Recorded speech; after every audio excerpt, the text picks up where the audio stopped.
Sports Limelight, Episode 7. Welcome back.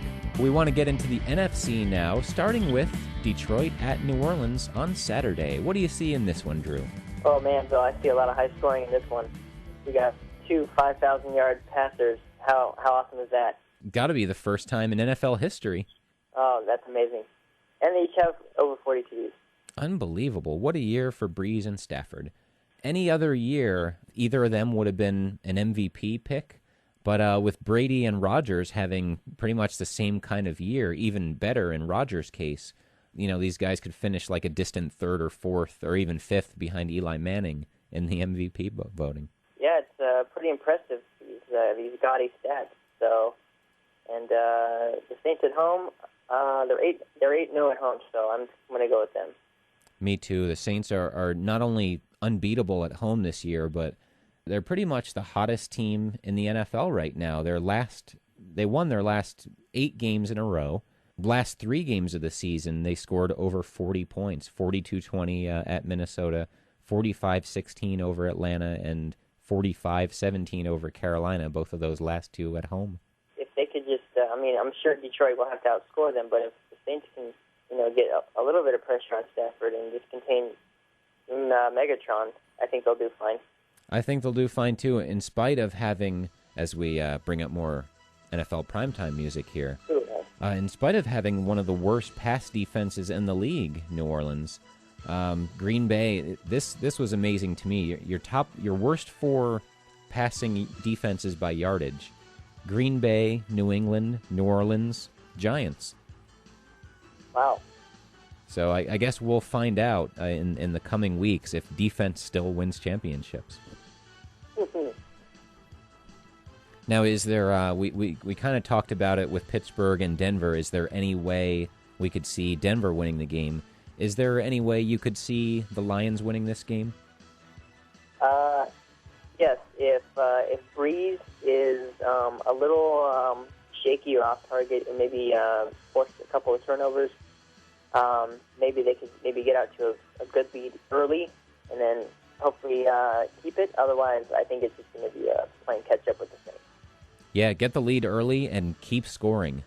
Right. They just win a shootout after having a head start. Like you said, they're going to have to get kind of a mistake-prone Breeze. Mm-hmm. Breeze kind of fell into that a little last year. He had a pretty high interception total. Not as much this year, but maybe they can get pressure, of course, up the middle with Sue and Fairley there. Yeah. But yeah, I see New Orleans winning and going to San Francisco, which would be a pretty good matchup next week. The Saints, while they're not the same outdoors, it's silly to say this about a 13-3 team, but I'm still not sold on the 49ers as being, a dominant kind of power in the NFC. Yeah, it's tough when they play in the worst division in football. Yeah. Yeah, 6 games against the Cardinals, Rams, and Seahawks can kind of do that. Yep. Not only that, but I think it's a mental perception thing for me as well. That you kind of see teams when they'll pop up out of nowhere, like Chicago did last year. I kind of feel like they need a couple years. Like when you go from worst to first or whatever, you rarely go all the way. Yeah, that's true. And I wish I had actual statistics on that, but it's more of a feeling. Like Peter King, I don't do very much research. If it takes more than 2 minutes, I'll just say things and see what happens. You learn from the king, huh? And like my dad told me after listening to, I think, episode 5, where I got 2 of the 3 tiebreaker scenarios wrong that we talked about. I said Pittsburgh had the tiebreaker over Baltimore. That was wrong. And I think Falcons-Lions was the other one. But anyway, now we saved, for me, the most important for last, Falcons at Giants. I expect this to be the closest and best contested game, probably the most entertaining as well. Lions and Saints, we expect to put up a lot of points, but it could be a blowout. I agree. I know the Giants have a little bit of momentum coming in from the Cowboys win last week. Yeah, so they looked pretty impressive last Sunday. A lot of momentum, a lot of confidence. Matthias Kiwanuka has said this reminds him of the way the 2007 team got on a roll. I think Justin Tuck said that as well.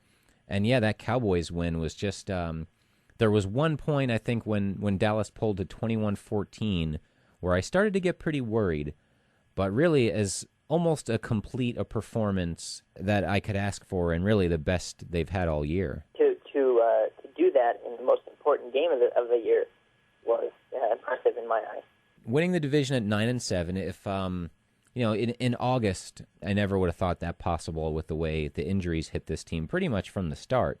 And a lot of guys stepped up. Before this year, we never heard of Victor Cruz, except for, some good preseason performances the year before. Mm-hmm. And Hakeem Nicks, another 1,000-yard receiver. We were just looking at the receiver matchup in this game. Nicks and Cruz, and then for the Falcons, Julio Jones and Roddy White.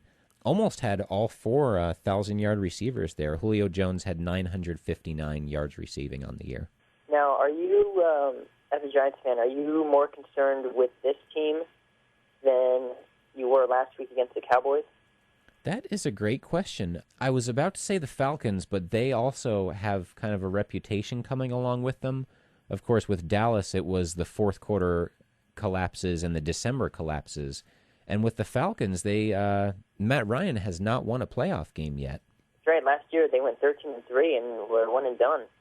That's right. They lost at home to Green Bay.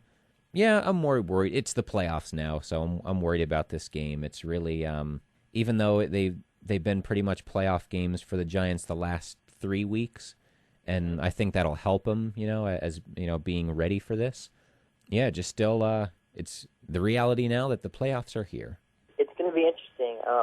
Michael Turner's got 300 carries already this season, so we'll see how well he performs in the playoffs if he can wear them down. I think Matt Ryan, to me, he is the Eli Manning of Falcons. He's not the greatest, and he's very underappreciated in my book. And I think he'll come out with some playoff revenge from last year. So are you picking the Falcons in this game? I am not. Oh. I'm just saying. Don't be surprised if Matt Ryan and the Falcons are very efficient in their ways.